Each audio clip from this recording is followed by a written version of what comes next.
For too many years, Latino communities have borne some of the heaviest burdens of gun violence, dying from gun violence every day at rates disproportionate to their white peers. Systemic inequities across institutions and generations of racial and ethnic discrimination have exacerbated this crisis. Whether it be through hate-motivated violence, urban gun violence, police violence, or firearms suicide, Latino communities remain among the most severely threatened groups. Especially during the pandemic, Black and Latino communities in habitually underserved neighborhoods experience an even greater burden from gun violence. And make no mistake, this trend is pervasive throughout all facets of the gun violence epidemic.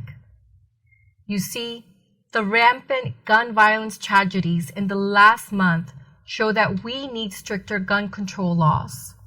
The last decade has shown we need stricter gun control laws. For too long, Congress has done nothing, while our friends, family, children, and community members die from gun violence. Each year, more than 4,000 Latinos alone die from gun violence in the United States, and 13,300 are shot and wounded. In fact, Latinos are twice as likely to die by gun homicide and 4 times as likely to be wounded by an assault with a gun as a white person. Latino children and teens are 3 times more likely to be killed by gun homicide than their white peers.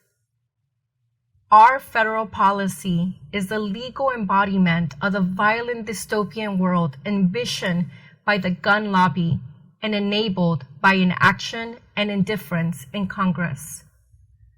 While we welcome the bipartisan agreement in the Senate on gun reform, LULAC believes that more can still be done. The Senate should still pass universal background checks for purchasing guns, raise the minimum age to purchase a firearm to 21, regulate assault weapons, and repeal the Protection of Lawful Commerce in Arms Act. The Senate also needs to finally confirm Steve Dettelbach as director of ATF so the agency can do its job. Finally, every state needs to implement a red flag law to keep firearms out of the hands of individuals who have shown clear signs they are a danger to themselves and to others. The last time the federal government managed to pass laws that limit the spread and use of guns in the United States was almost 30 years ago. It was 1994. Bill Clinton was president and the original Lion King Disney movie had just been released in theaters. 30 years ago. If Congress had done its jobs decades ago, the gun violence tragedies that plague our country would not be so prevalent, and many more parents would have been able to see their children grow up instead of die.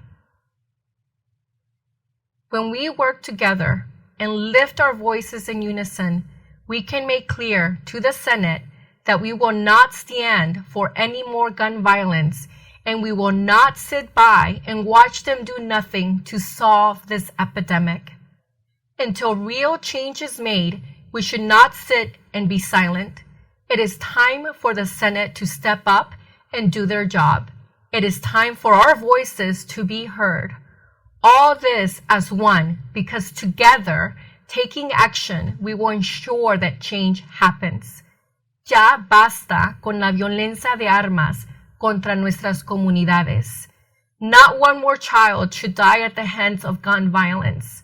We stand firm in our resolution to keep our children, families, and communities safe. We want gun reform now. Gracias.